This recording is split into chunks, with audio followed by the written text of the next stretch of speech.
Hello friends, welcome to Plantoholic by Swarnika. और आज हम स्टडी करेंगे प्लाज्मा मेम्ब्रेन और सेल मेम्ब्रेन की मॉडिफिकेशंस को। तो अब तक हम डिस्कस कर चुके हैं सेल के कुछ बेसिक फैक्ट्स, सेल से रिलेटेड। फिर हम स्टडी कर चुके हैं सेल वॉल को और सेल मेम्ब्रेन को हम स्टडी कर चुके हैं। आज हमें स्टडी करनी है मॉडिफिकेशंस ऑफ सेल मेम्ब्रेन की, किस तरीके से जो सेल मेम्ब्रेन का स्ट्रक्चर होता है वो अपने आप को मॉडिफाई कर लेता है for performing some essential functions. So before starting this video, let's start with a positive thought. The dream was planted in your heart for a reason. कई बार ऐसा होता है हम कुछ सपने देखते हैं पर उन सपनों के साथ साथ कुछ डाउट्स हमारे माइंड में होते हैं। जैसे कि अगर आपको कुछ स्टेज पर जाकर कुछ बोलना है, आप you want to speak something, मतलब आप जब भी किसी को कुछ बोलते हुए देखते हैं तो आपको बहुत फैसिनेटिंग लगता है और आप भी सोचते हैं कि हाँ मुझे भी जाकर ऐसा करना है। पर at the same time you have several doubts in your mind कि आप ऐसा कर पाएंगे भी कि नहीं कर पाएंगे।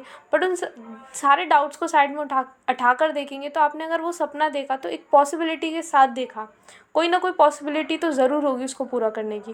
तो उसी पॉसिबिलिटी को याद रखते हुए हमें आगे बढ़ना चाहिए और उस ड्रीम, ये हमें बिलीव करना चाहिए कि वो ड्रीम अगर मेरे हार्ट में प्लांट किया गया था तो उसका कोई ना कोई रीज़न ज़रूर था। Let's start. Modification of plasma membrane. When protein receptors on the plasma membrane surface of an animal cell bind to a substance in the extracellular matrix, a chain of reactions begin that changes activities taking place within the cell. तो देखिए, जो animal cell होता है उस animal cell पर जो plasma membrane होती है उस प्लाज्मा मेम्ब्रेन पर कई सारे रिसेप्टर्स होते हैं और वो रिसेप्टर्स जो हैं वो प्रोटीन के बने होते हैं।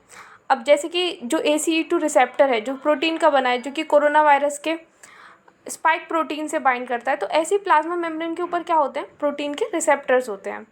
तो वो रिसेप्टर्स जब भी एक्स्ट्रा सेलुलर मैट्रिक्स में कोई सब्सटेंस होता है तो उसे बाइंड करते हैं। एक्स्ट्रा सेलुलर मैट्रिक्स में बेसिकली दो टाइप के सब्सटेंस पाए जाते हैं, एक होता है कार्बोहाइड्रेट्स और दूसरे होते हैं प्रोटीन। तो यानी कि जो आपकी प्लाज्मा मेम्ब्रेन है उस प्लाज्मा मेम्ब्रेन पर जो प्रोटीन के रिसेप्टर्स हैं वो जब किसी एक्स्ट्रा सेलुलर मैट्रिक्स में किसी सब्सटेंस से बाइंड करते हैं तो एक रिएक्शंस की चेन स्टार्ट हो जाती है और उस रिएक्शंस की चेन की वजह से जो सेल होता है उसके अंदर कई सारी उसकी एक्टिविटीज़ में चेंजेस होने लगते हैं। तो अब हम कुछ ऐसे स्ट्रक्चर्स पढ़ेंगे जिसकी वजह से जो सेल्स हैं वो आपस में कनेक्शन बना पाते हैं, एक दूसरे से कनेक्ट कर पाते हैं, कम्युनिकेट कर पाते हैं, एक दूसरे के सब्सटेंसेस को एक्सचेंज कर पाते हैं और वही सब्सटेंसेस जो हैं और इन काम को करने के लिए सेल्स को एक दूसरे के साथ कम्युनिकेट करने के लिए, कनेक्ट करने के लिए कुछ मॉडिफिकेशंस की ज़रूरत पड़ती है। उनको अपने प्लाज्मा मेम्ब्रेन को, अपने स्ट्रक्चर को मॉडिफाई करने की ज़रूरत पड़ती है। So the first modification is microvilli. तो माइक्रोविलाई क्या होते हैं, ये फिंगर लाइक प्रोजेक्शंस होते हैं और ये फिंगर लाइक प्रोजेक्शन देखिए बिल्कुल देखने में ऐसे लगते हैं इस तरीके से। जब हम 10th क्लास में डाइजेशन चैप्टर पढ़ते हैं तब हम डाइजेशन के अंदर, उस चैप्टर के अंदर जब हम इंटेस्टाइन का स्ट्रक्चर पढ़ते हैं तो वहाँ पर हम माइक्रोविलाई के बारे में पढ़ते हैं। तो ये फिंगर लाइक प्रोजेक्शंस होते हैं। तो इनका बेसिकली काम क्या होता है, सरफेस एरिया को बढ़ाना, क्योंकि फूड को एब्जॉर्ब होना है और फूड में से वाटर को एब्जॉर्ब होना है इन द इंटेस्टाइन। तो माइक्रोविलाई का क्या करते हैं, सरफेस एरिया को इंक्रीज़ कर देते हैं जिससे कि एब्जॉर्प्शन इंक्रीज़ हो जाता है। तो ये कहाँ पर पाए जाते हैं, these are found in the intestinal epithelium. Intestine का जो एपिथीलियम होता है उसमें पाए जाते हैं, हेपेटिक सेल्स में पाए जाते हैं, मीजोथीलियल सेल्स में पाए जाते हैं, यूरेनिफेरस ट्यूब्यूल्स में पाए जाते हैं एंड नेफ्रॉन एपिथीलियम। जैसे नेफ्रॉन आपको पता है, nephron is the basic unit of kidney. फिर जो यूनिफेरस ट्यूब्यूल्स हैं ये आपके यूरेथ्रा से जुड़े हुए हैं। उस यूरिनिफेरस, जहाँ से यूरिन पास किया जाता है, उस यूरिनिफेरस ट्यूब्यूल्स के जो सेल्स हैं वहाँ पर भी माइक्रोविलाई प्रेजेंट होते हैं। और hepatic cells and mesothelial cells का मतलब होता है, hepatic cells are basically found in the liver and mesothelial cells are also related to liver and chest wall. They are found in chest wall. So these are the cells in which microvilli is found. They are supported by a web of microfilaments actin along with myosin, tropomyosin and spectrin. तो कुछ microfilaments होती हैं जिसकी myosin, tropomyosin और spectrin के साथ मिलकर, ये जो माइक्रोफिलामेंट्स होती हैं इन प्रोटीन्स के साथ मिलकर एक्टिन, मायोसिन, ट्रोपोमायोसिन, स्पेक्ट्रिन, ये माइक्रोविलाई को सपोर्ट करते हैं। The narrow spaces in between microvilli take part in pinocytosis. तो जो नैरो स्पेस बचता है माइक्रोबिलाई के बीच में, जो स्पेस बचता है वो स्पेस क्या करता है, पाइनोसाइटोसिस में पार्ट लेता है। पाइनोसाइटोसिस का मतलब क्या होता है, pinocytosis is also known as cell drinking. जब भी सेल कोई बाहर से कोई ऐसी चीज़ को एंगल्फ करता है, अपने अंदर लेता है जो कि लिक्विड फॉर्म में है, तो उसको पाइनोसाइटोसिस कहते हैं। और ऐसा ही सेम एक फिनोमिना होता है फेगोसाइटोसिस। फेगोसाइटोसिस और पाइनोसाइटोसिस में इतना डिफरेंस है, जो फेगोसाइटोसिस होता है उसमें सेल जो है किसी सॉलिड सब्सटेंस को अपने अंदर लेता है, और पाइनोसाइटोसिस में किसी लिक्विड सब्सटेंस को सेल अपने अंदर लेता है। सो नेक्स्ट, अब इसके आगे हम माइक्रोविलाई के अगर स्ट्रक्चर को देखें, लास्ट में एक डायग्राम है जिससे माइक्रोविलाई के स्ट्रक्चर को समझ सकते हैं। देखिए, ये जो पिक्चर है, इस पिक्चर में दिखाया गया है कि ये जो माइक्रोविलाई होते हैं ये किस तरीके से दिखाई देते हैं। So basically these are finger like projections, और इनके बीच में जो नैरो स्पेस है it will take part into the formation of पाइनोसाइट्स।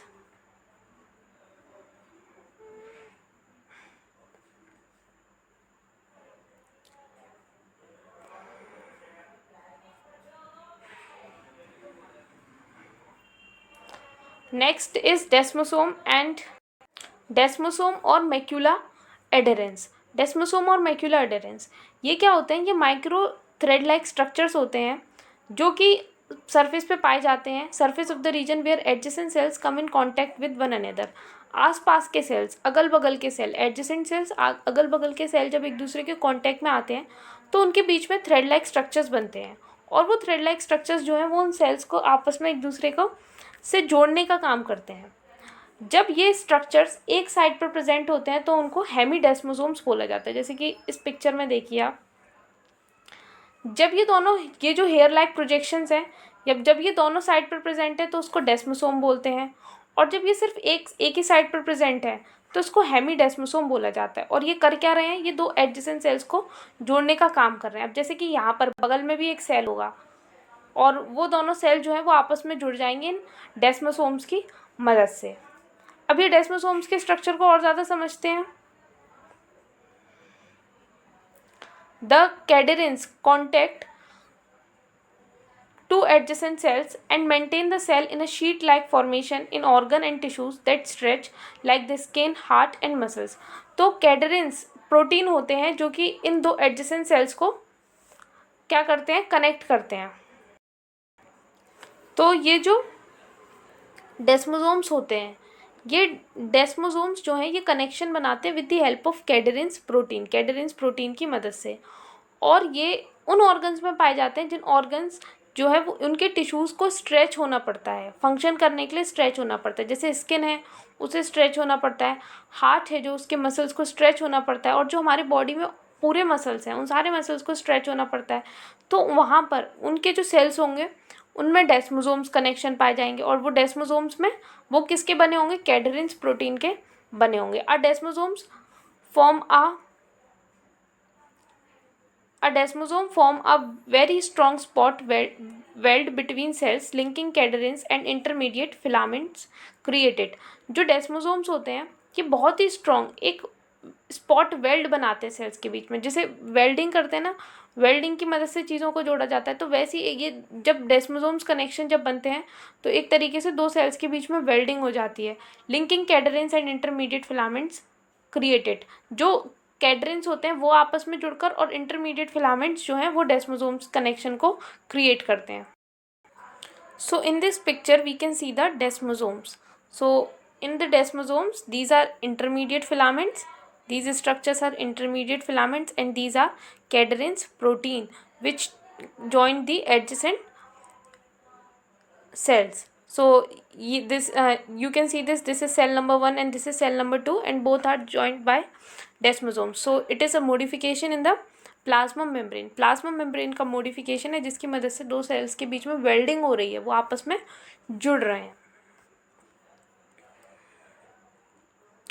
अब जो तीसरा मॉडिफिकेशन है it is known as interdigitation. ये दो एडजेसेंट सेल्स के बीच में पाया जाता है, और ये जिन दो एडजेसेंट सेल्स के बीच में पाया जाता है उनमें रिजेस एंड फरोस बन जाते हैं। अब जैसे कि आपको पता होगा, जो रिजेस का मतलब होता है वो होता है हुटा हुआ हिस्सा, और फरोस होते हैं दबे हुए हिस्से। So this is basically ridge, this is ridges and these are furrows. So ridges and furrows are formed in both the sales.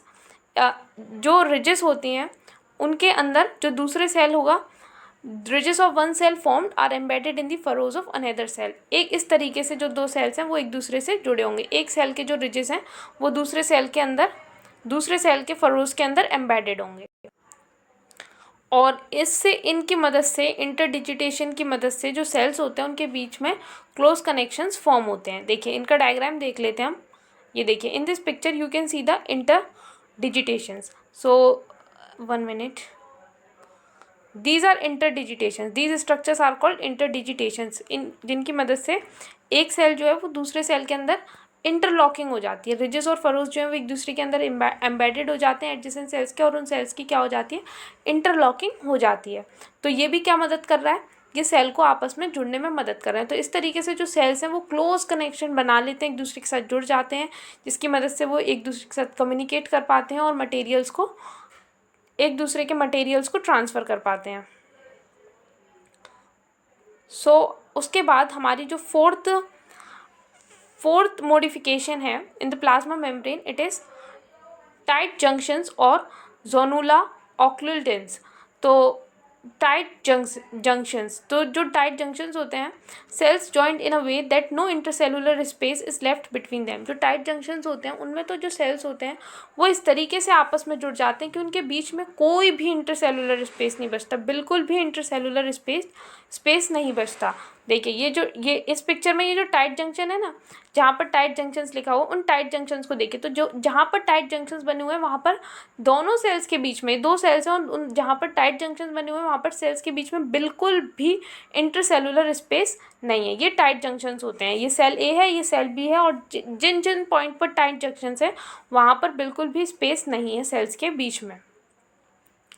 So the permeability of ions is maximum. जहाँ पर भी टाइट जंक्शन बनते हैं वहाँ पर जो permeability होती है आयंस की वो मैक्सिमम होती है, आयंस बहुत ज़्यादा परमिएबल हो जाते हैं।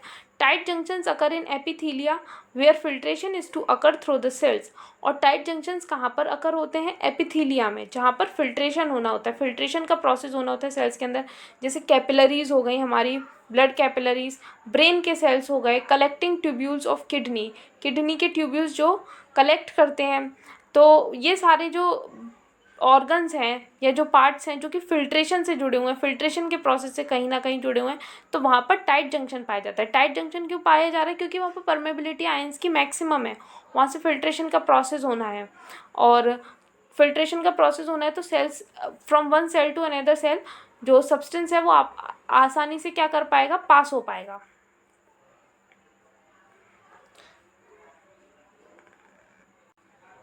These are the tight junctions. The diagram which is showing you the tight junctions.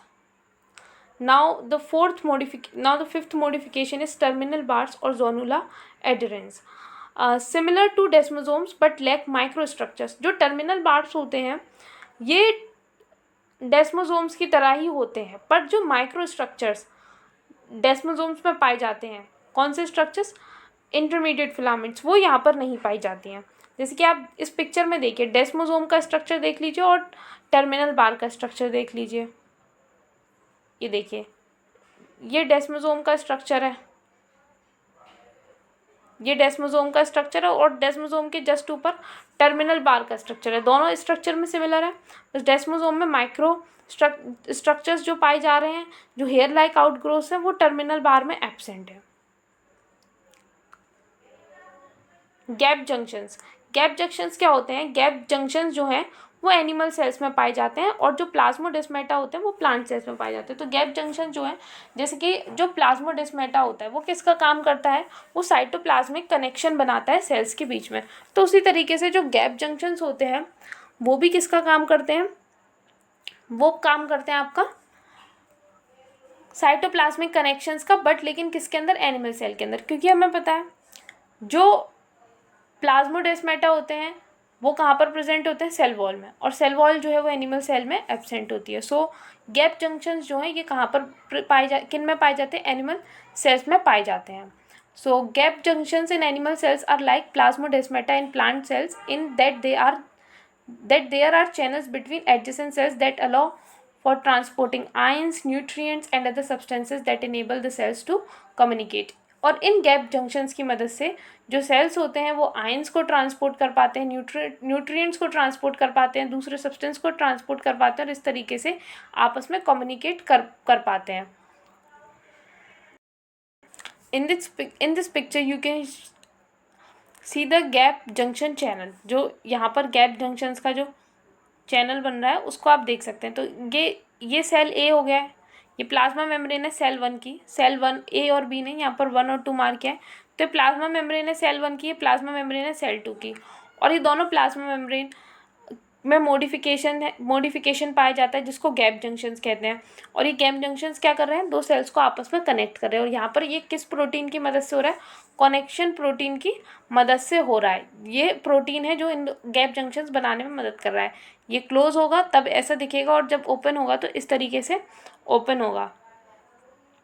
Gap junctions develop a set of 6 proteins, और इन प्रोटीन्स का नाम क्या है, कॉनिक्सिन्स। तो जो ऊपर स्पेलिंग लिखी हुई थी जहाँ पर ओ था, और ये जो स्पेलिंग है जिसमें आई है, INS है, और वहाँ पर ONS था, बोथ स्पेलिंग्स आर करेक्ट।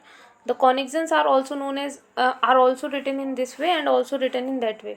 तो ये प्लाज्मा मेम्ब्रेन के अंदर 6 प्रोटीन्स का सेट पाया जाता है जो अपने आप को इलोंगेटेड डोनट लाइक कॉन्फ़िगरेशन में अपने आप को अरेंज कर लेते हैं। Gap junctions are particularly important in cardiac muscles. जो कार्डियक मसल्स होते हैं, जो हार्ट के मसल्स होते हैं, उनमें इंपॉर्टेंट होते हैं particularly gap junctions. The electrical signal for the muscles to contract passes efficiently through gap junctions. जो इलेक्ट्रिकल सिग्नल होता है, जो मसल्स होते हैं उनको जब सिग्नल मिलता है कि उनको कॉन्ट्रैक्ट होना है, तो वो जो सिग्नल होता है, वो इलेक्ट्रिकल सिग्नल जो होता है वो इन गैप जंक्शंस की मदद से बहुत अच्छी तरीके से एफिशिएंटली पास हो पाता है और allowing the heart muscles to contract in tandem.